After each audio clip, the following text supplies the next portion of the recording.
Why did Jesus ask a blind man what he wanted? Did you know Jesus will ask you what you want? Today I will show you that he will ask you what you want and why. Hi, I'm Alex Ennis with Simplify Strategies, and this is our 21st devotional in our series, March to the Cross.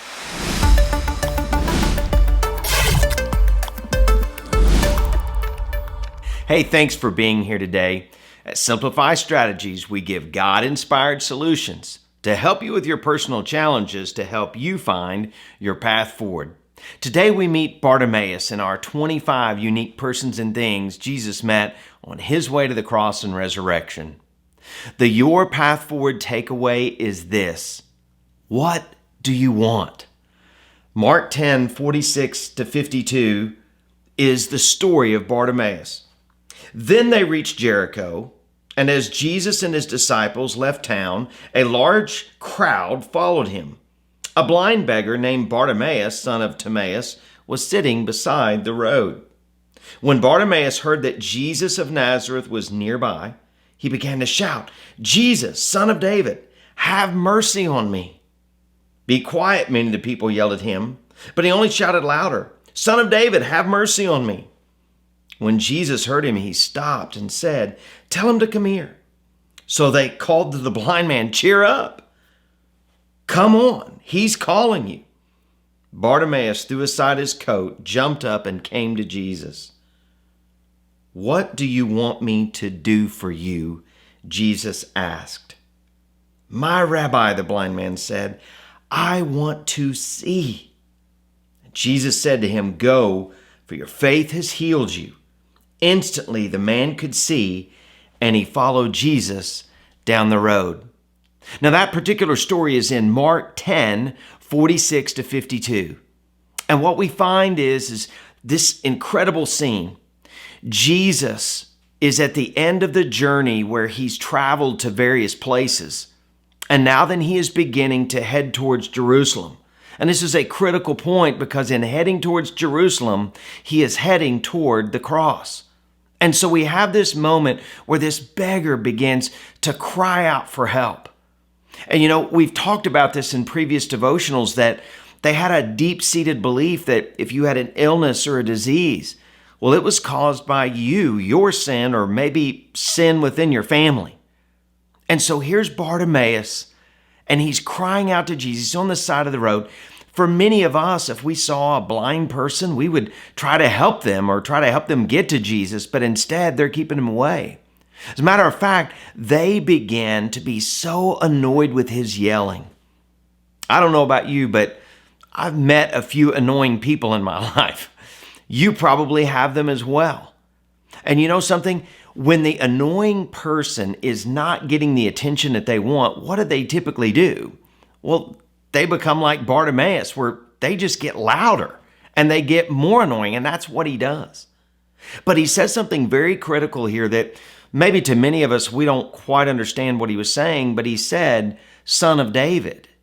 Now, we hear that and it just sounds like a nice phrase, right? Just something nice to add on to a title for someone or, kind of a nice, quaint little saying. But for the listeners of that day, for people that heard him, here's what they heard. Instead of just hearing "Son of David," like what you and I would hear, they heard, "I believe you're the Messiah. You're the promised one. You're the Savior of the world." And so here is the blind man who has sight that the others who have physical sight don't have. They don't see it in Jesus. They just enjoy the show. But instead, Bartimaeus yells out, "Son of David, have mercy on me. Son of David, have mercy on me." He is shouting out, "I know who you are." And then what happens that once they get to that point, then they begin to tell him, "All right, come on," now that he wants you to come there. And so he gets up and he begins to stumble towards Jesus. And Jesus looks at him and he says, "What do you want me to do for you?" Now, I don't know about you, but if I was there as one of the disciples, man, I'd be pulling Jesus to the side and saying, "You can't say that." What do you mean? What does he want? It's obvious what he wants. But here's the point. Is it really what he wants? I mean, until he vocalizes it, maybe he asks for $1 million, right, in their currency. Maybe he asks for lots of different things. And so Jesus will never assume. And he begins to draw out of this man, what do you want? See, it's a question of desire. You know, a lot of times when we think of Jesus, we think of him as being the antithesis of desire, right? That you're just supposed to kill all your desires. That's not what it is. He wants you to kill the bad desires that's going to harm you, but he wants to pull out the good desires that are going to propel you forward. And so he looks at Bartimaeus and he says this, guess what, man? Tell me what you want me to do for you. And Bartimaeus says, Lord, I want to see. He's all excited. Let me ask you this question today. What do you want Jesus to do for you? And I want you to really think through it. If Jesus were standing in front of you and he said, what do you want me to do for you? Would you pause? Would you even know what is the most important and essential thing to ask for? Would you already know in your heart and mind, man, if he ever asked me that, that's what I'm going to say? You know, what's interesting about this is he let the man say what he really desired. What about in your heart? What do you really desire? What is it that you would say, I want this more than any other thing? See, Jesus won't assume. He won't just guess. He will make you vocalize it. Because in vocalizing it, it makes it real. Have you ever said something out loud that maybe was going on in your mind, and once you said it out loud, you went, oh, that's not right, or man, I should never say something like that. In your mind, it was fine. But once it came from your lips, it took on a whole new meaning. You know something?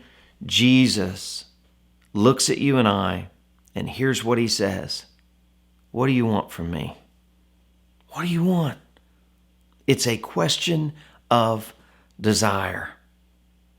You know, when I think about those things that people desire, sometimes we come up with some really bad stuff, right?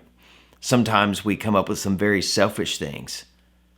But at the same time, I think there are many people who have very good things that they would ask for. And this is what Bartimaeus is all about.